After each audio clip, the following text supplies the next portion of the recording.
Is expressed for the following program. If you are easily triggered or offended, please exercise caution while viewing this program, because the hosts really don't care. Warning, this show is not for children, and not for coworkers either.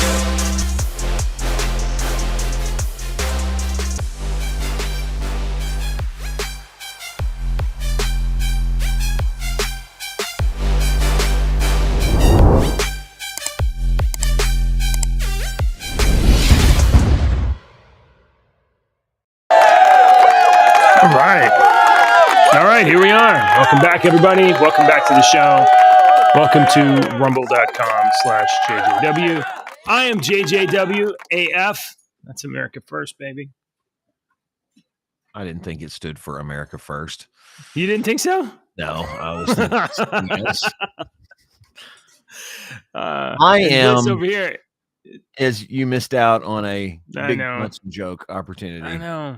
You're the only time in history you greatly missed out on a Big Johnson joke in the title. I think you blew it. I just couldn't make it work. I couldn't make it work. I sent you a website. So the younger people, I know the millions of younger viewers that we have might not remember this, might not know this, and some of our older viewers might know this in America. But during the 90s, there was about a 2-year period where the shirts were Big Johnson shirts. I got a Big Johnson, and they would have some sort of little something on there, and they were silly, and there was a bunch, and they were everywhere for like a year and a half. And so I think you missed out on a Big Johnson joke. I honestly never ever saw that. Ever saw that. God, they were everywhere for like 2 years. Never saw it. Well, you do live in Texas, so we don't fault you for that. Good morning. How are you? I got to see your girls this morning. Yes, I am living in the best state in the union. Yes, sir. That's right. It's 50s day. It's the 50th day of school, and the kids are doing these dress up every single day. Like a couple days ago, let's see. I don't know what they dressed up as yesterday. Honestly, they dressed up enough. One day it was like silly hats, and then one day it was like I don't know, something else. But today it's 50s. So my wife chopped up like a little scarf and tied a little scarf in my daughter's hair, and I gave her like a little like boobop kind of 50s outfit. And so I was like, I'll just wear a white t-shirt. That counts. That counts as a costume for my kids. That's right. So you're a greaser. I'm a greaser. Yeah, close as I can be. Big old bearded greaser. All right. Good morning, everybody. Welcome to the show. We'll talk about politics and murder and a bunch of other crazy shit in a little bit. But first, let's talk about music. Jeez, what a lovely segue that was. Here, isn't that great? That's pretty good. Let me get this for you real quick. You don't get this. Professional. Oh, look at our spooky. Yeah, spooky. It's pretty nice. All right, don't get this on ABC. No, you don't. Our song of the day today is we're winding down, getting closer and closer to Halloween, so I've saved some good ones for last. And if you're like, I wonder why he hasn't put this song or this song, I may be saving it for the end. So and who knows, maybe I forget one. But this one today was always one of my favorites since it came out. I loved the movie that it was featured in. I'm sure you will love the movie as well. But our song today is Feed My Frankenstein by Alice Cooper. And actually, JJ, it's pronounced Milwaukee, which is Algonquin for the good land. What movie is that? Milwaukee?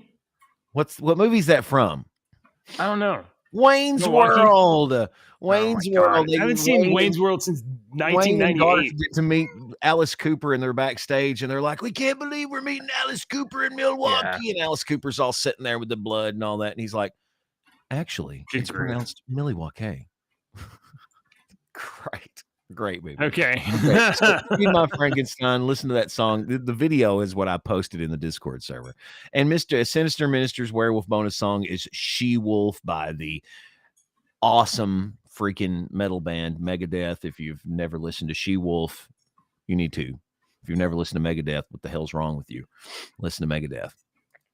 I'm sure you've heard Metallica, and I'm sure you've heard Symphony of Destruction. Right. All right. I'm done. Okay. I was getting our stories in order, folks. Good morning, everybody. Welcome. Hey, if you haven't already, hit like and subscribe. You can go to our Discord server and chat in the show chat channel, and the chat will come up here on screen if you guys say something. Or you can go to rumble.com/JJW and chat over there, and we'll talk to you on the show. Let's get this set up right. Okay, so today's title is MAGA Speaker Johnson, RINO Squeaker McCarthy. This is, of course, after 3 weeks of honestly just really great nothing happening in the House of Representatives. So the GOP has finally settled on a nominee, and you voted unanimously yesterday to elect Rep. Mike Johnson to the Speaker of the House. Rep. Mike Johnson is from Louisiana. He's from the Bayou. And unlike Speaker McCarthy, Mike Johnson is MAGA. He's America First. He is aligned with the Freedom Caucus. Or I think he's a part of the Freedom Caucus. And, he's out there. He's been out there saying the kinds of America First things that you heard from Trump and from a lot of the America First candidates over the last 2, 3, 4 years. So now we have a Speaker of the House who is not obviously compromised, unlike McCarthy. So I listened to Deke this morning. I was listening to Matt Gaetz on a War Room clip, and I know you didn't listen to that, and I know that you probably wouldn't want to spend that much time doing that. But Matt Gaetz gave us a little inside scoop of what was. I like listening to that. Contrary to popular belief, I actually listen to stuff, and I actually like that kind of stuff. I just I don't listen to it nonstop. Right. I listen to Matt Gaetz every once in a while, but I don't. That's not my whole life. Doesn't revolve. I'm not going to play 15 minutes of them talking on War Room. You guys can go watch War Room and go listen to him on War Room. But he gave a little inside scoop as to what was going on. As you know, for 3 weeks, we've had no Speaker of the House, and the left is trying to portray the right as dysfunctional and whatever. So Matt Gaetz says basically they go into this conference room, they go into this backroom conference, and surprisingly, former Speaker McCarthy was sabotaging the nominations of his own people. So Steve Scalise was one of the first people to run in the race against Jim Jordan, and Speaker McCarthy basically sabotaged his chances at running. And then it was Tom Emmer. We talked yesterday about Tom Emmer and Donald Trump saying how? He's a globalist. Did they explain how he sabotaged it? I bet they did. They were using secret ballots, and they were talking among themselves, and McCarthy and these folks over there were like, oh, we can get 100 votes, and if you're going to side with us, and we can do write-in nominations, you can get these campaigns, and da. So they were making promises. No, let's be real. Let's turn off the fluffy filter that you just had on, and let's turn on the real filter. Okay, here's what really happened. You tell that son of a bitch that if he votes for him, he'll never get another fucking dollar out of me again, and I will make his life a living hell, and he won't be in Washington very much longer. I was the number 3 in fucking. You don't think I still have some power? You tell that son of a bitch. That's exactly what it was. That was definitely the inner monologue. I would believe that. I think that was the outer monologue as well. I don't think people are fluffy all the time. We're fluffy in front of the camera. All right. You definitely had McCarthy using the last vestiges of power that he had left to try to stop Tom Emmer from becoming House Rep. He didn't just lose it all. Well, he just lost it all. He just lost it all. He tried to stop. He, in fact, stopped Speaker Scalise from acquiring the Speaker of the House role. He obviously worked against Jordan, and although a lot of people probably were genuinely opposed to Jordan. And after Tom Emmer's failure, the House GOP was in their little secret room, and somebody says, "Look, we're all still here. Why don't we just have an up or down vote on how we feel about the number two guy? The number two guy being Mike Johnson." And then all of a sudden, Stefanik and McCarthy and so forth object to just doing a House floor vote. And not a House floor vote, committee, a little GOP floor vote. Oh, that's not in the rules. We can't do that. We can't do that. Okay, well, let's just set aside the rules and just vote and just see how we're feeling about that. Kevin McCarthy objected to just getting the temperature of the room on Mike Johnson, number two guy.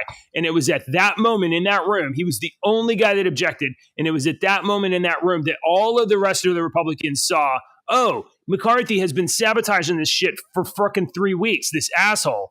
So they go around, they adjourn for a couple of hours, they come back, and the GOP unanimously gets behind Mike Johnson. Everybody, all of the rest of the borderline lukewarm Republicans in the room finally understood that McCarthy was plotting some sort of a comeback to get to Speaker of the House. So McCarthy's a disgusting swamp creature, and that's what we've been saying for a year. So we have a new speaker. Yeah, well, no, yeah. There's no good guys, that's for sure. There's no good guys. So we have a new speaker, and you get to make Johnson jokes for a year, maybe. No, you missed the prime opportunity. Yeah.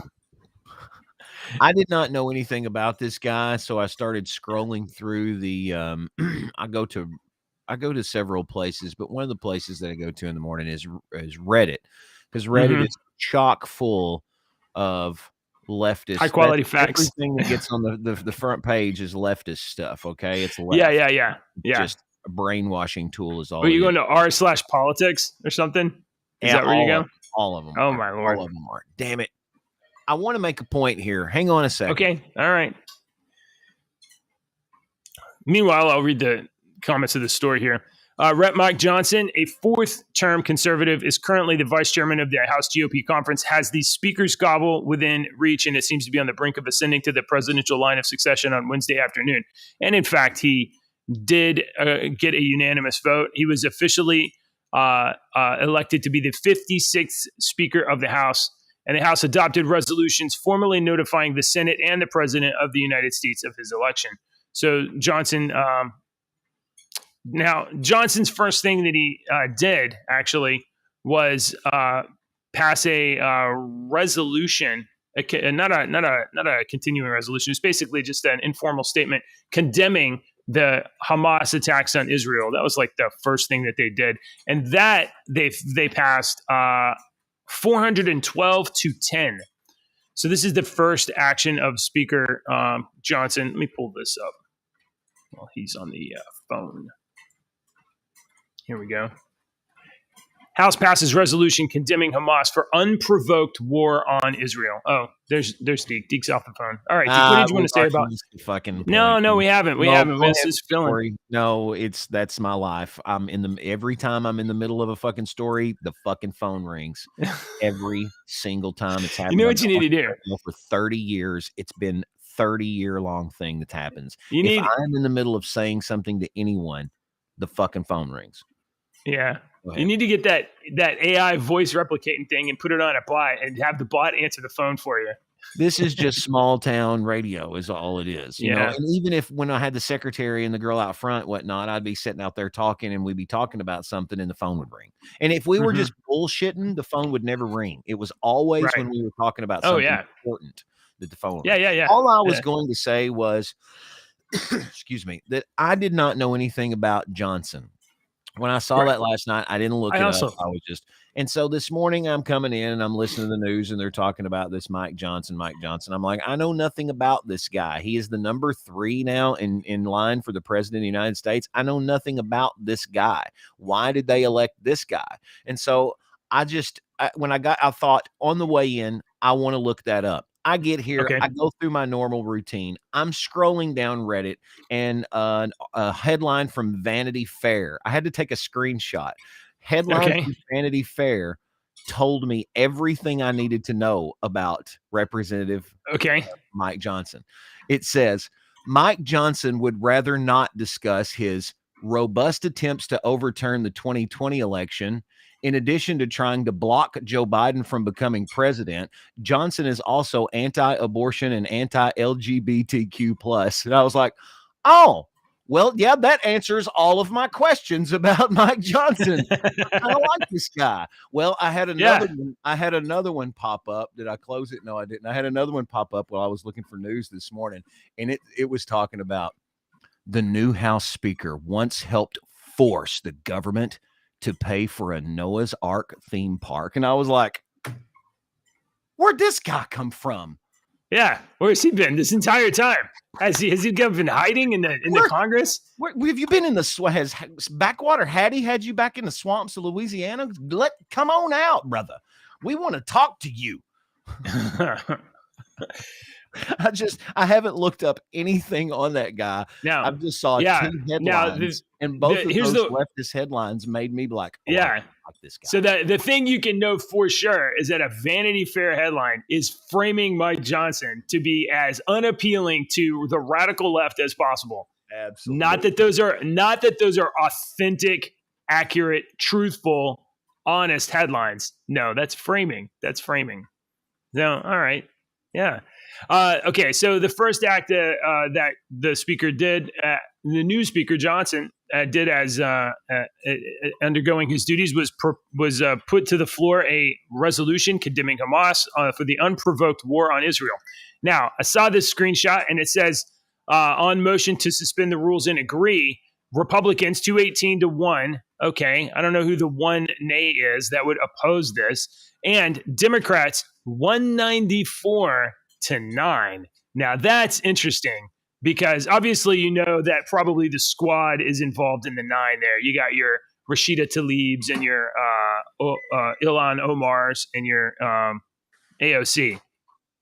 But it looks like the rest of the majority of the Democrats recognize that Israel is, an ally and Hamas is a bad guy. So I'm going to look through this and see if they give us the names of those opposed to the resolution condemning Hamas on the unprovoked attack. Now, I'm not sure that it's entirely unprovoked. There's certainly arguments that could be made that Israel was pretty difficult on people of Palestine. And again, rock in a hard place. David says that this is why I think politicians should not attack their opponents, but state why they are better qualified. I'm not sure.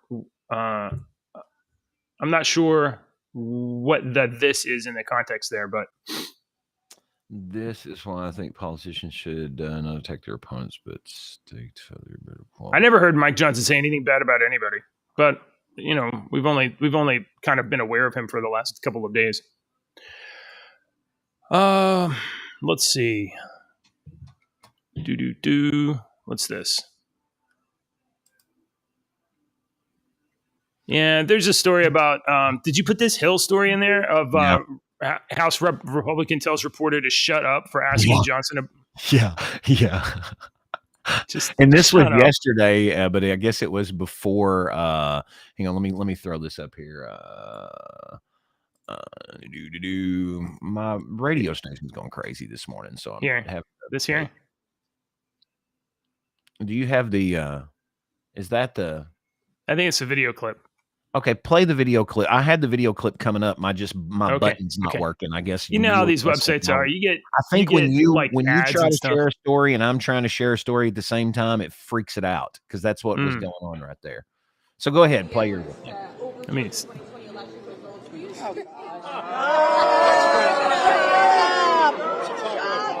Next question.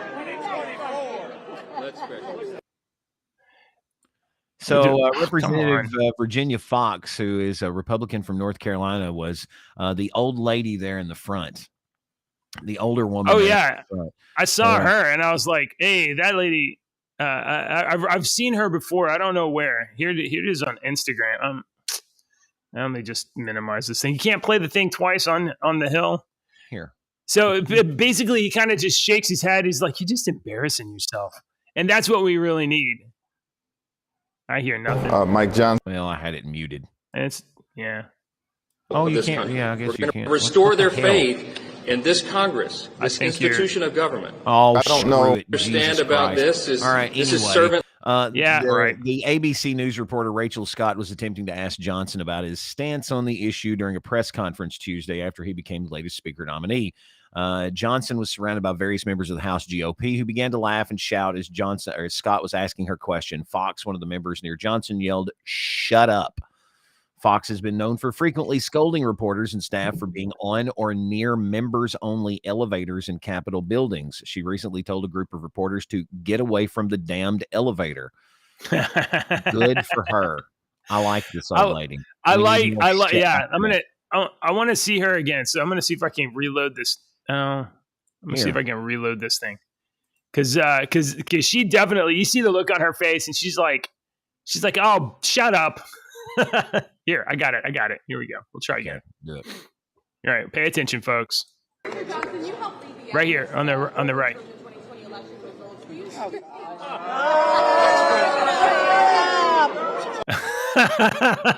Oh, shut up. It's pretty great. Okay. They don't want to hear that shit. Okay, so here's the hypocrisy, okay? When we started saying stuff about the 2020 election, they're like, shut up. You can't talk about that. Shut up. And now when they're wanting to say, oh, remember when you tried to do this for the 2020 election, we're saying, shut up. You can't say that to us, bitches. You wouldn't even let us ask the question. So you don't get to ask the question either. Right. Respect goes both fucking ways, asshole. I don't give you respect just because you're alive. You must earn my respect and my trust. I don't hand that out very easily. Okay. The media propped up a bunch of bogus stuff to manipulate the election. And then when you try to call it out online or whatever, they support Twitter, Facebook, whatever in pulling down misinformation, which is just different opinions. So, I mean, like the media is just trying to control. They're trying to mind control all of America, and the media are retards. They're retards trying to mind control everybody. But because they have all the newspapers and they have the jobs at the websites and they have, the biggest microphones or whatever, they get to just reiterate their dumb shit opinions. Okay. Moving on. Hey, remember when we talked about Mike Bowman going to go vote? I don't even remember what the bill was. Maybe it was a funding bill or something like that. Jamal. And he tried to open the door and the door was locked, and he was, trying to get that door open, figured that the little lever on the wall would open the door. No, but he figured if he pulled the fire alarm, it would unlock the door. This is what This is what he said. He tried to open the door, and the door was locked because he was running late for the vote. And so he figured if he pulled the fire alarm, it would unlock the door and he could go in. So the Capitol Police investigated that whole situation and the response and the allegations and all of that. Capitol Police did a little investigation, and then they turned over the evidence and a charging request over to the Capitol Hill courts.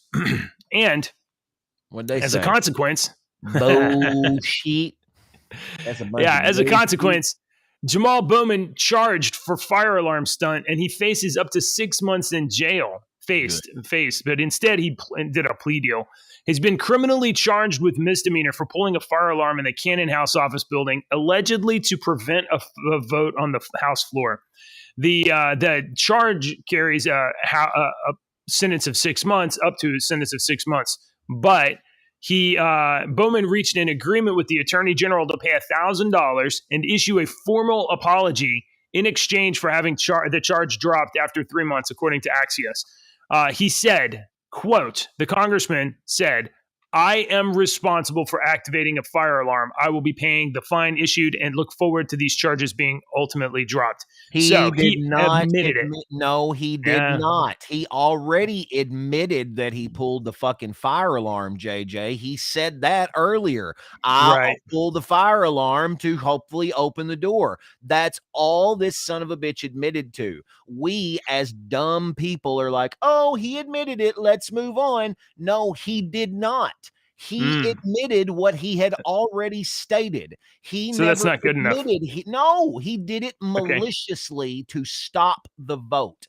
That's what I want him to admit, that he did it maliciously to stop the vote. We all know you pulled the fire alarm. I watched you do it on the video.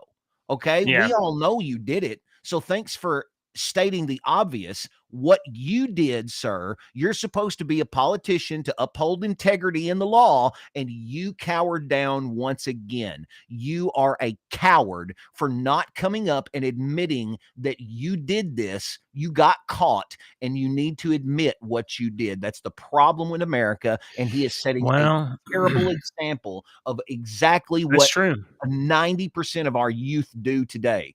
All right. I made a huge mistake in my life one time, and I have admitted it to everybody. I will gladly tell you the whole story here on the show one day if you want to, because I have admitted my mistake. I have reconciled. I have done all the adult things that you were supposed to do, and I've been forgiven. So this guy, if he would just admit, I might forgive him a little more. But so there's a big difference between what is morally virtuous and right and how to behave in these contexts versus what is legally required and allowed and what does not expose you to further liability. So I can see exactly why he's weasel wordsing his way out of the, I'm not dumb. Yeah. I know exactly why he done it, but it takes a bigger man than this asshole. Well, he would be a much bigger man and gain probably other people that didn't like him if he was like, yeah, you know what? I did this. I was trying to do this. That's my bad. I will face the consequences. I am sorry. And if this changes, if I'm not a representative anymore, I'm not a representative anymore. If he would have done that, where is that would be in our country anymore? That would be better. That would definitely be better. That's the kind of leadership you need. But, most of these people, they're cowards. Most of these people are, children to do this. Teach your children that every single human makes mistakes, that it takes the bigger person. You are the winner when you can admit that you have made a mistake and you ask forgiveness. Yep. I just wanted to show his face there for a minute, just in case you guys want to see what a piece of shit looks like. All right. Let's see. We got to talk about this devastating shit. So we're going to talk about guns for a minute, folks. Yesterday night, a crazy person killed a bunch of people. And, that's the frame that it ought to take, right? It ought to take, crazy person went crazy and did some crazy shit. Suspects sought after at least 22 dead in multiple shootings in Maine. So this guy right here went to 2 different locations. He shot a bunch of people. 22 died and a bunch were injured. It says dozens wounded. This guy turns out to be, let's see. I think the other story has his name here. We don't need to know the asshole's name. Yeah, that's true. So we know who it is, and they're looking for him. This guy was a certified firearms trainer and a former vet. He's somebody that's melon cracked, and he just went crazy and shot a bunch of people. And of course, these vets, man, I've seen some sad videos, and that's an epidemic that is going through our country. That it's people don't. We have an organization here that our radio station really tries to support, and I'll give the name if anybody wants to donate out there to it. You could find them on Facebook. It's called Bluegrass and Muddy Waters. All right, and what this is, it was a former vet got this together to help these vets that are suicidal, depressed, and whatnot, and they give them the help that they need. They all get together. They take excursions out into the woods to help these vets get out of this mental terrible state that they're in. Yeah, A Soldier's Heart, Bluegrass and Muddy Waters. The guy that's in charge of that, his name's Jeremy Wallace. He's a very good friend of mine. I've known him for a long time. He's a Marshall County boy, and they put on a big show every year. They've had 15 bands this last concert, and they've done it 3 or 4 years in a row here in Western Kentucky. But look for something in your area that does this, and if there's not, be the person in your area that tries to start something like this. This just helps vets who need it, that are depressed, suicidal, whatnot. They give them the help that they need. So check out this. Yeah. Thank you for pulling that up. That's awesome. Well, this is a local thing for us that that's a local thing for us. So predictably, immediately, as soon as the, news broke that there was a mass shooting, some of the activists and pundits or whatever immediately attempted to capitalize on it. And we have here Shannon Watts criticizing the lack of gun control in Maine before the suspect was apprehended. So 22 people are dead. We got a crazy person out there killing folks. And we got this woman out there trying to... Can I bring a counterpoint, Shannon Watts? Sure. Oh, go ahead. Can I bring a counterpoint? Sure. You go into Kentucky you don't have to have a concealed carry permit to have a gun in your pocket in Kentucky. All right. When you come to Kentucky and go to a Walmart, assume that some of those good old country boys have a gun in their pocket. All right. So that's what I was going to say. If you were to go into a bowling alley, if that were to happen here, there would not be 22 dead.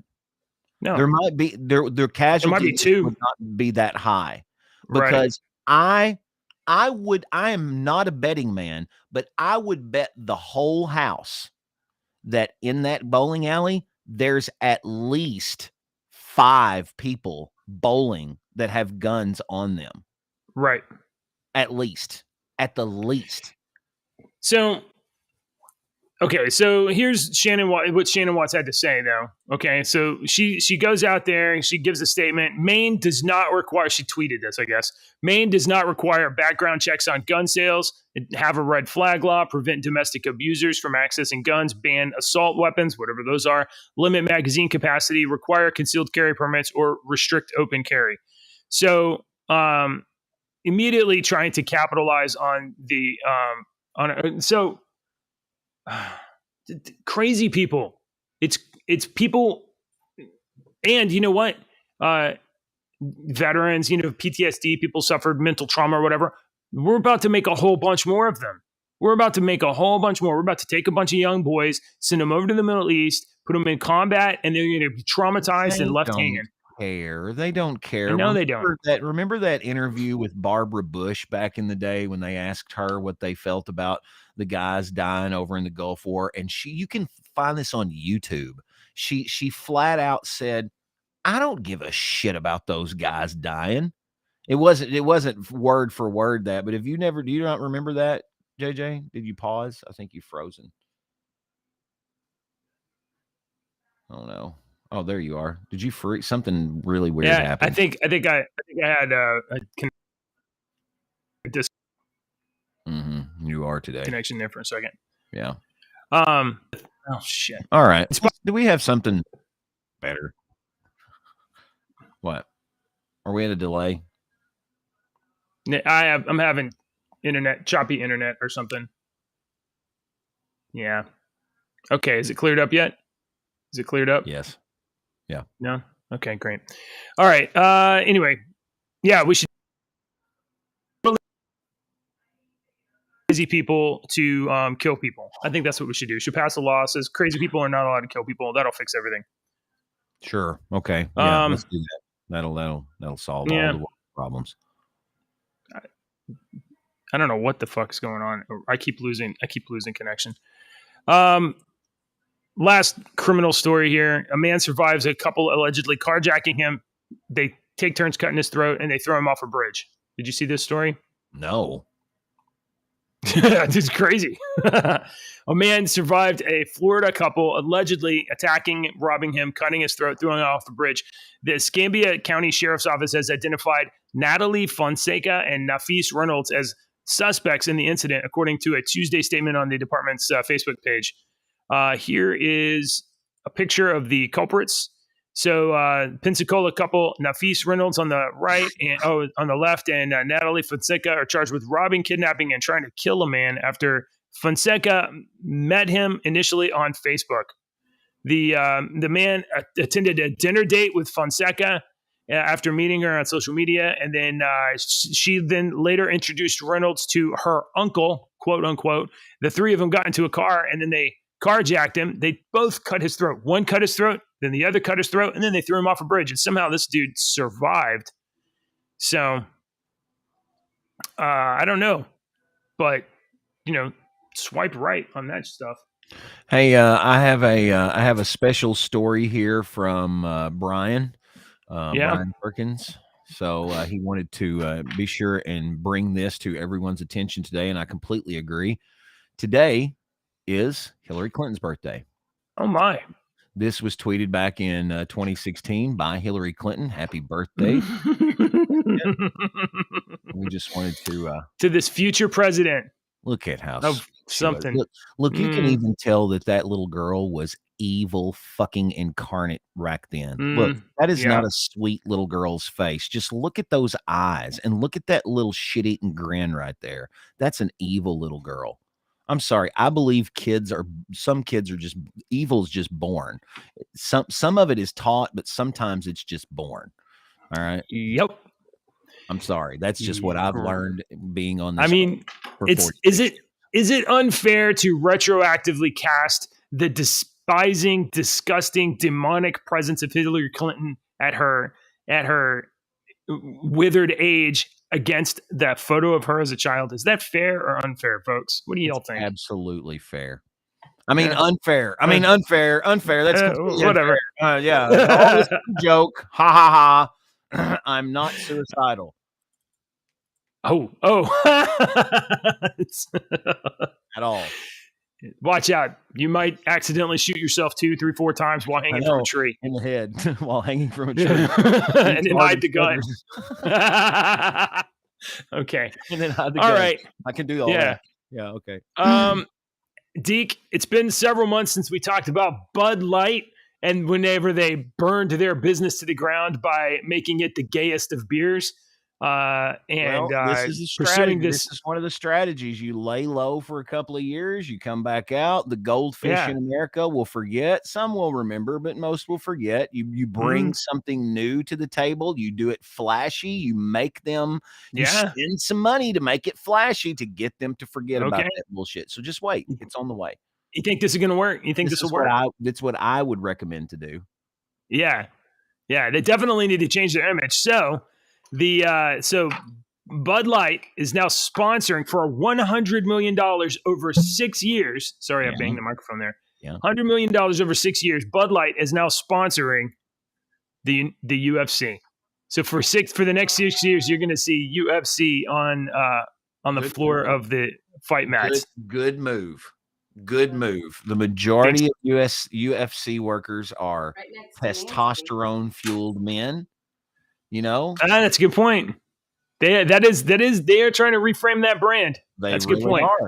But initially, folks are not happy with the UFC for taking on this gayest of beers. Here's the story. Oh, what's his name? Don't care. That's $6 million. He probably needed $100. It's $100 million. Yeah, over 6 years. That he probably needed a new sponsor. Take that money. Sell no beers. What's wrong with that? I think that's fine too. Slap in the face. UFC facing a boycott after $100 million Bud Light sponsorship. They're not going to boycott UFC. Let me tell you right now, I love watching UFC, and I don't care that they got $100 million for Bud Light, and I am not buying Bud Light. Yeah, they're not going to boycott UFC.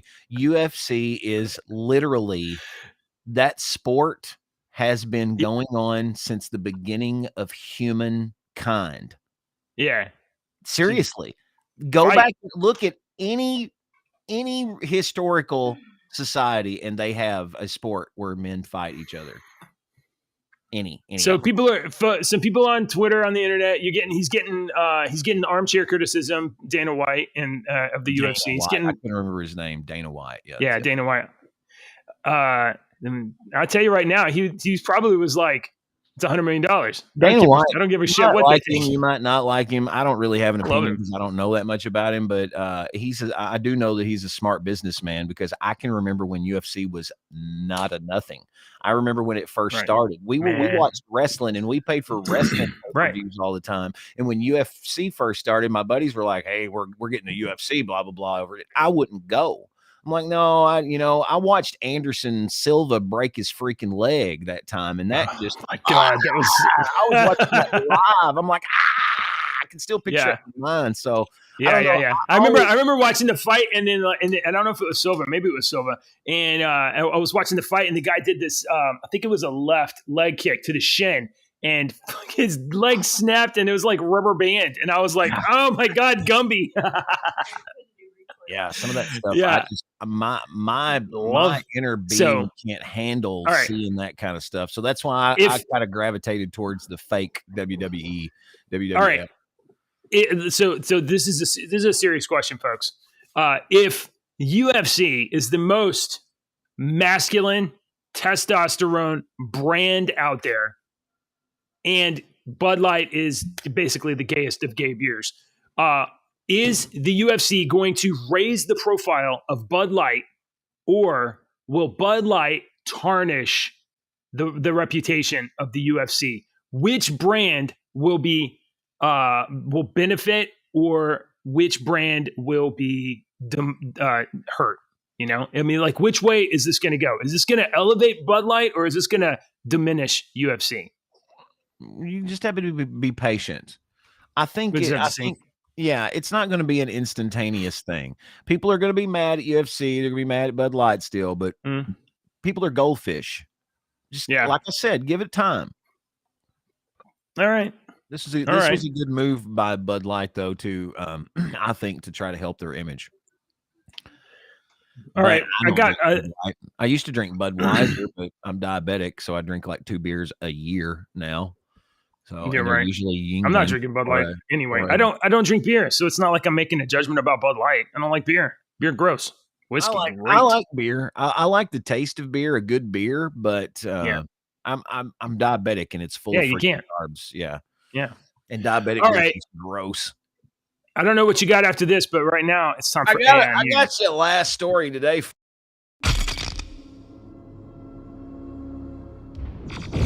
Beep, bop, boop. This is AI News. All right. I do. Beep, bop, boop. It's funny every time. Do you have one? Yeah. I got. You have one. In you a first story here. Yeah. Ooh. Yeah, I got your story. Yeah. In a first, AI neural network captures critical aspect of human intelligence. Oh, good morning. We got a comment here on our Discord. Oh, it's Do Good. Morning, Do Good. How you doing? Was ist los?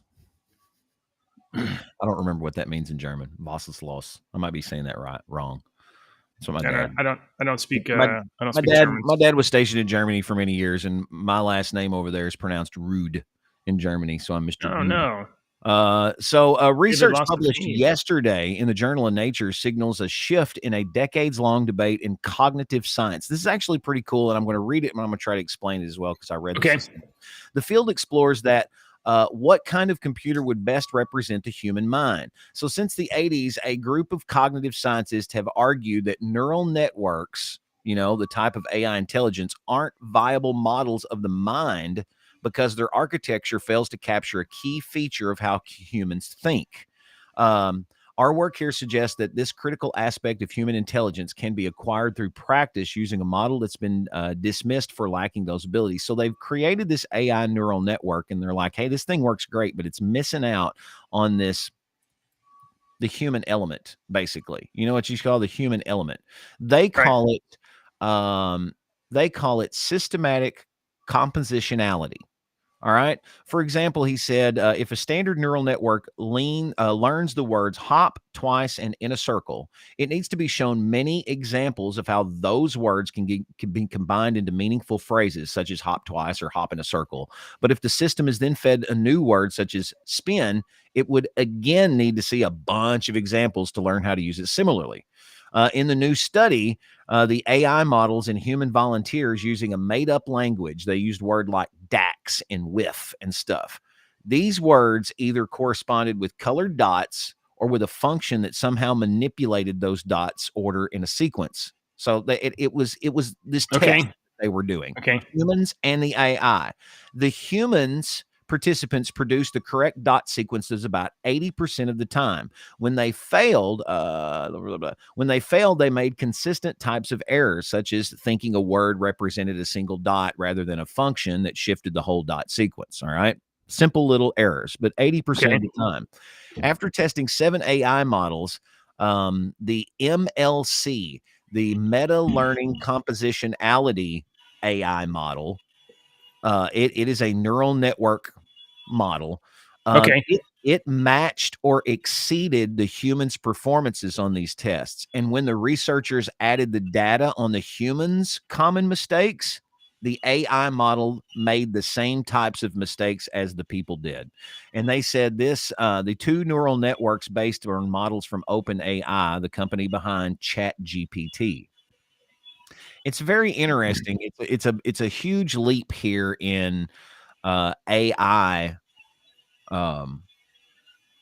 thinking. I hate to use that word, but thinking. So was the AI able to do it more successfully than the people? And then when they added the people model, the AI got a little dumber and acted more like a human? The AI did it as good as humans, if not better in certain categories. But when they added in the extra, like, oh, well, now here's this and here's this, it made the same mistakes that humans would make. With those. So I thought this is a big step. We've made a bunch of big steps, I believe, in AI. And when I read these articles, I try to point them out on the show because I think there's been a bunch made. We're living in a very interesting time. So I mean, we're getting closer to AI making the sort of rational thinking patterns that humans make, but humans ultimately always make decisions based on emotional impulses.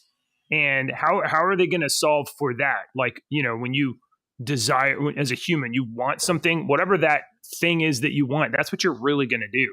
And regardless of whether it's you think it benefits you or doesn't benefit you, or whether or not it comes out meaningfully in a rational calculation. I think what you're trying to explain, you're trying to go way deep down into one simple statement. What you're asking is, when do you think robots will cross the sentient line? When we say this is now a sentient being, that's the line. Where does that and honestly, this is kind of, hey, you see the line's kind of maybe not blurring so much anymore with this story is all I'm saying. That's the key. That's the question that we need to ask. When in the future are we going to consider robots sentient beings? Because it's not a question of if anymore. It's a question of when we are going to do that. We might be dead and gone and in the ground. Once robots become sentient, are we morally obligated to protect and preserve the rights of sentient robots? Or are we morally obligated to protect and preserve the rights of sentient beings that we have here today on Earth? We don't do that today. Why do you think we would do that to a made sentient being? I feel like that argument would be used to emotionally leverage people to act in a certain way. Absolutely, it will. You're absolutely right. Absolutely will. All right, I got another one that's not really kind of AI, but it's kind of a dad, technology type story.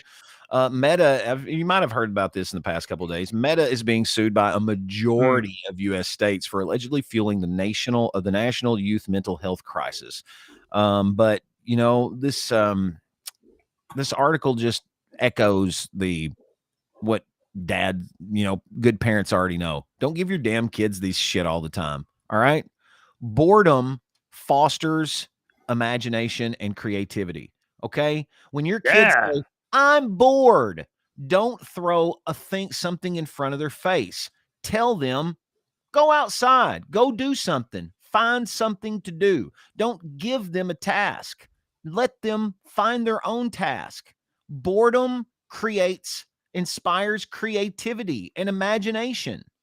It's okay for these kids to be bored. Me and Alex one day were standing outside. I remember this a long time ago. We were standing outside and I was like, listen. He was like, what am I listening to? I said, just listen to the birds and the bugs and everything. And about that time, these birds over there in one part of the woods, they stopped at the edge of our property and they stopped chirping. And I said, do you hear that? And he's like, yeah. And I was like, I bet you one of the cats are walking over there. And pretty soon one of the fucking cats come out of the woods. It's like, see, you can learn stuff by just putting your phone down and listen. We all need to be bored a little bit more. All right, I'm gonna get off my high horse. Well, when you say that, it makes me think, about my kids, frankly. And, a lot of contemporary parents, they use the phone or a tablet to like babysit the kids and, give them something to do or whatever. And I really, really push back and resist that. I try not to let them use technology very much at all. My wife lets them do it for education stuff. And I don't let them watch TV a lot of times.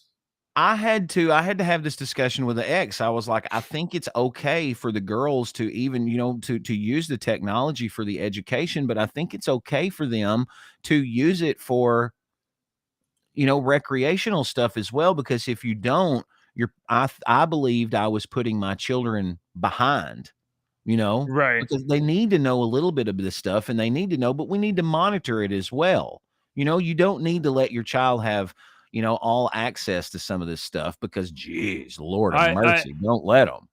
Well, I think there's a huge benefit in keeping them away from that stuff, right? Like by not letting them just watch TV and not letting them just play on tablets or even educational stuff on tablets, then they're going to do something to not be bored. And that something is play with stuff visible in the reality, color, create, but draw. What I'm saying is it's okay to actually give them time on the technology to be bored on the technology as well. Because if you don't, you're putting them behind of what 90% of all the other kids are already doing. I got a loud ass train coming through. I got one more story for you. All right. Did you see that UFO video from Colombia? Oh, no. Okay. Go on. What's your story? Is this the last story? Because I want to make this the last story. This is the last story. If you're going to show the UFO video, show it. It's garbage. Right. I got you one. And I was going to do this yesterday, and divine intervention stopped me from doing this yesterday because Mike, or is his name Mike? Mike Johnson? Yeah. Big Johnson was big old Big Mike. Big Johnson was the headline this morning. So I thought, man, this is a perfect hidden secret story for JJ today. You're going to love this one. I know you like archaeology. With technology, we're always finding new things in the ground. And this story comes from livescience.com. An 11,000-year-old statue of a giant man clutching his Johnson has been unearthed in Turkey. A 7.5 foot tall statue of a man clutching his ding-a-ling was unearthed in one of the oldest temple sites in Turkey. Oh boy. 11,000-year-old statue. Along with a life-size wild boar statue. The two statues come from the neighboring sites of Göbekli Tepe. All right. Oh, Göbekli Tepe. Yeah. Among the oldest temple sites in the world. The wild boar statue is carved from limestone and measures 4.5 feet. They think it's somewhere between about 8,500 years old. It's painted. It was painted. It was carved and painted. Once painted. Yeah. The person's ribs, spine, shoulders are particularly pronounced, and the person may actually be depicted as being dead. These discoveries represent the latest spectacular finds from these sites, which are transforming our understanding of pre-agricultural communities. Is that the only picture there? That one picture? Yeah. Is that the only photo? Yeah. I don't think they're going to show a photo of that. I mean, that just goes to tell you that. Okay, so first of all, maybe he's not holding his. Oh, okay. Maybe he's not holding his junk. Maybe he's dead, and his arms are kind of like crossed at his hips. You know what I mean? Like they do. I think these are professional people, and I'm sure they probably know what junk looks like. Well, then on the other hand, maybe people 11,000 years ago had a fucking sense of humor. Dude, there's been penis drawings in like cave paintings from guys have been drawing dicks on things since the I'm serious. That's not I guarantee you somewhere in Egypt, you know, where they have pyramids and the hieroglyphs and all the shit all over the place, some asshole in the last 6,000 years has come around and drawn a dong. For sure that's happened. I did it once in my wife's office. She was a professor at. Well, I'm not going to tell you what she was a professor at, but she was a professor, and I would go into her office between. I was in college, and she was. It was after we were married. I went back to college, and so, but my wife worked at the school, and I went back to school, and then I would go by her office between classes. I'd be like, "What's up, honey?" And I'd walk in there, and then I just kind of walk in, and I grab a little marker, and I draw a big old dong on her whiteboard and leave. She did not think that was as funny as me. Anyway, all right. I don't know. There you go. Dugan says your German was pretty good. He said, yes. You said, what's up? That's what I thought I said. That's what Dad always said. It meant was ist los meant how's it going or what's up or something like that. So I've always said that was ist los. I've always liked the German language. Dad was stationed over there, and I think some of my roots go back to Germany. But after I started looking, I mean, we eventually go back to Vikings. But there's a lot of roots. All right, folks. If you haven't already, please subscribe on rumble.com. Okay, I see you guys over there. I see you watching. What's up? I'm happy you're watching. Please hit subscribe, even if you never come back. Even if you never come back, hit subscribe. Make me feel good about myself with this, heuristic replacement for actually having friends. JJ.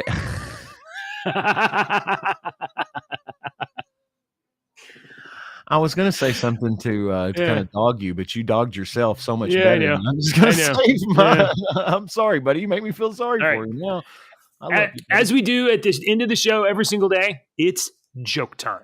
Deacon, do you want to go first or second? I can go first. All right, go ahead. I got stuck in an elevator a couple of years ago. All right. Mm-hmm. It was a horrific experience. I mean, if you've never been stuck in an elevator, it's pretty bad. Now I take steps to avoid them. That's good. Thank you. All right, Deke, you're not getting this one. I'm 21 and 0. I know, but you're not getting this one. Okay. How do you know milk is the fastest liquid on Earth? I don't know this one. It's pasteurized before you know it. Oh, that's a good one. I've never heard that one. Really? Oh, that's good. That's a good one. I've never heard that one before. All right, thanks for watching, everybody. Like, subscribe. We'll be back tomorrow with more exciting news about the world you live in and how it's trying to fucking destroy you.